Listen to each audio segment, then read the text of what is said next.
The first shout hit me before I even reached my truck. "Stop right there! We need your ID or we'll call security." I turned confused because I hadn't even stepped onto anyone's property. I was just unloading lumber on my land, 5 acres of quiet space. I'd bought after my divorce, far away from any drama. At least that's what I thought. 3 people in matching blue polos marched toward me like they were running a military checkpoint. The woman in front, short haircut, sunglasses too big for her face, stared at me like she already hated every breath I took. "We're with the Wild Creek HOA, she said, chin lifted. "You can't build anything here without our approval." I almost laughed. "This isn't an HOA neighborhood," I said calmly. "Your property line ends way back there." She smirked, pulled out a clipboard, and tapped a paper like it was some sacred law. "According to this, your land falls under our expansion zone. So either show me your ID or step away from the materials. You're violating multiple ordinances." My stomach dropped, not from fear, just pure disbelief. This lady had just invented an entire expansion zone, like she was drawing borders with crayons. "I'm not in your HOA," I repeated, slower this time. "You don't have authority here." But she stepped closer, lowering her voice like she was giving me one last chance. "We can have your truck towed. And if you resist, our security team will detain you. Don't make this harder." For a moment, I wondered if this was a prank, but her eyes told me she was dead serious. And absolutely insane. Behind her, the 2 men radioed someone, whispering like they were preparing for an arrest. One of them pointed at my tool bag like it was a weapon. That's when I felt a twist in my gut. Not fear, but anger. Because these people had no idea who they were threatening, no idea what I actually did for a living, no idea the kind of training I had, and no idea that I had already noticed something strange earlier this week, an unmarked SUV watching my driveway, the same color and make as the one now parked behind them. Something wasn't adding up. Karen, the leader obviously, snapped her fingers inches from my face. "ID now, or we'll escalate." I stepped back not because of her threat, but because I suddenly realized something was very wrong. These weren't just nosy HOA officers. They weren't even acting like normal HOA staff. And when I looked at their badges, the edges were peeling, like they were printed on cheap sticker paper. Karen noticed me staring and quickly covered hers with her hand. Too late. A slow, uneasy chill crawled up my spine. Why were fake HOA officers trying to intimidate me? Why were they pushing so hard to get on my land? And why did they want my ID so badly? Karen leaned closer, whispering like she owned the whole valley. "Cooperate, or today will get very, very unpleasant for you." I kept my voice calm, steady.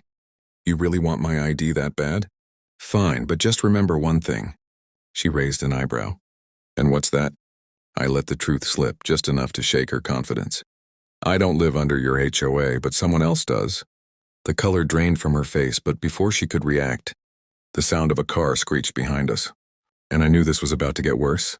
The screech came from a black sedan sliding to a stop a few feet away, dust rising around it. Karen and her 2 goons stiffened like they weren't expecting anyone. The driver door swung open fast like someone rushing into a fight. A man stepped out, mid-40s, suit too clean for this dusty road, eyes scanning everything like he was checking threats. He didn't look at Karen first. He looked at me, and something in his stare told me he recognized me, even though I had no idea who he was. Karen rushed toward him. "Sir, we have the situation under control. He's resisting." He didn't answer her. He walked right past, stopping only when he reached the edge of my lumber. His jaw tightened. "So," he said quietly, "you finally showed up." I blinked. "Do I know you?"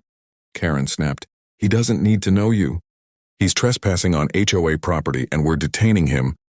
He held up one finger without even turning her way, and she shut her mouth instantly. That silence alone told me something major. She was scared of him. "So who was this guy?" He looked me up and down, then muttered, "You weren't supposed to be here this early." Something cold slid down my spine. "What do you mean, supposed to be here?" "This is my land." Karen jumped in, trying to sound brave. "We're expanding the HOA zone, sir. We gave notices to—" He turned his head slightly. "Just slightly. Did I ask for your voice?" Her mouth closed again like someone had hit a mute button. Now it was only me and him. He pointed toward the unmarked SUV parked behind the fake officers. They informed me the owner would arrive later tonight. We were preparing the site. "Preparing? What site?" And that's when I saw it, behind the tree line. Past the brush, a patch of ground leveled perfectly flat. Machinery tracks. Fresh marks. Someone had been out here last night, maybe the night before. On my land.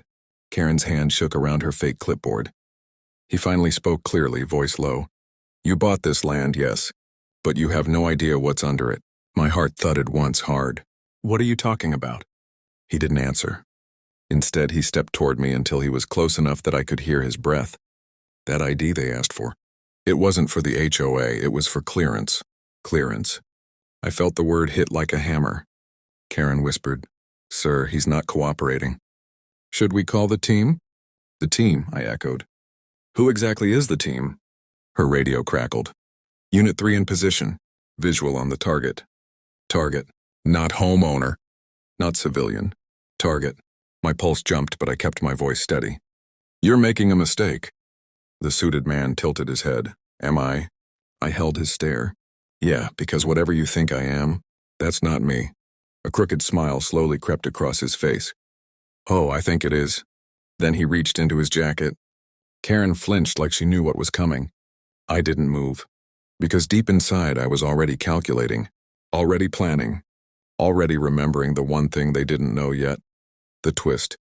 I had kept quiet for years. But he pulled out something I didn't expect.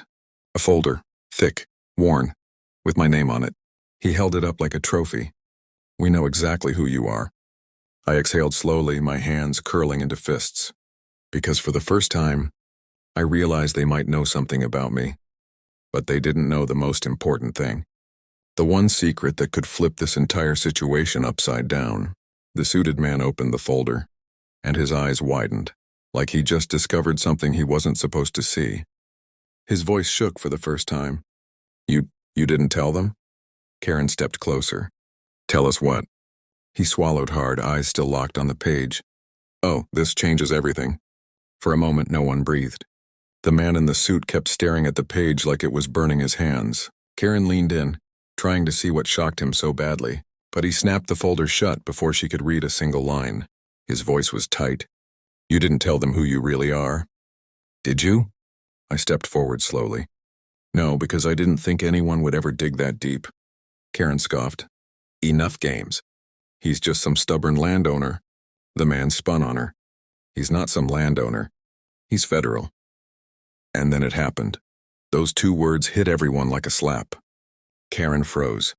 The two fake officers behind her took a full step back.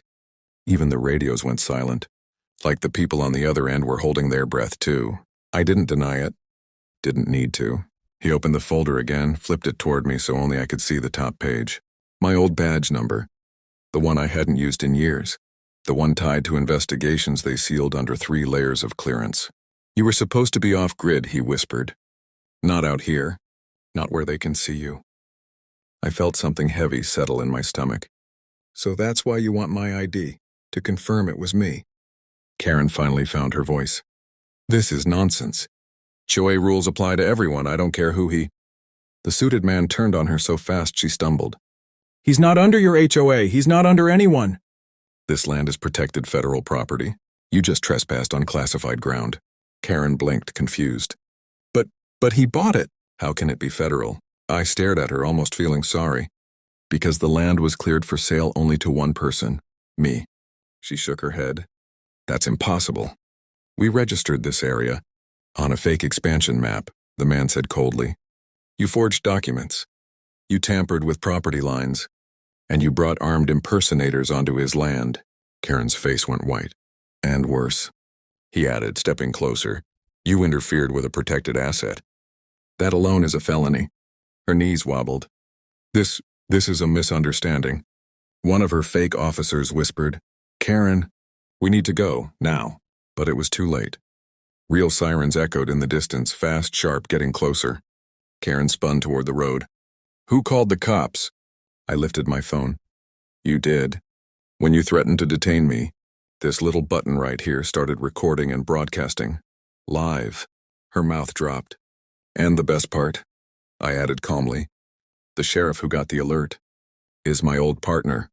The sedan man looked at me, half annoyed, half impressed. You haven't changed. I shrugged. You shouldn't have sent people with sticker badges. The sheriff's convoy rolled in, 3 vehicles, lights cutting through the dust. Karen tried running, but 2 deputies grabbed her before she made 3 steps. Her fake officers were cuffed within seconds. Karen screamed, "You can't do this. I was protecting the neighborhood." The sheriff shook his head. "You crossed into protected land, forged authority, and threatened a federal agent. You're done." The suited man approached me quietly. "They'll question you about why you're resurfacing. You ready for that?"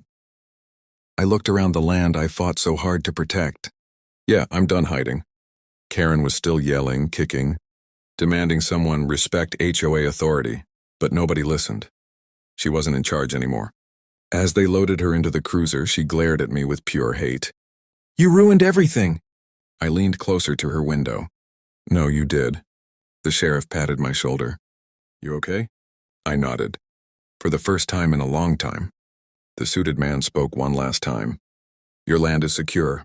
No one will bother you again." I watched the last patrol car disappear down the road. Quiet settled over my land, real quiet this time.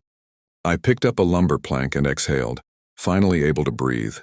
After everything I'd seen in life, after everything I'd done for this country, this land was the first thing that felt like mine, and I wasn't letting anyone, HOA, fake officers or whoever sent them, take it from me. Not then, not ever, I whispered to myself. I didn't serve to be pushed off my own land. And for the first time, it finally felt like home.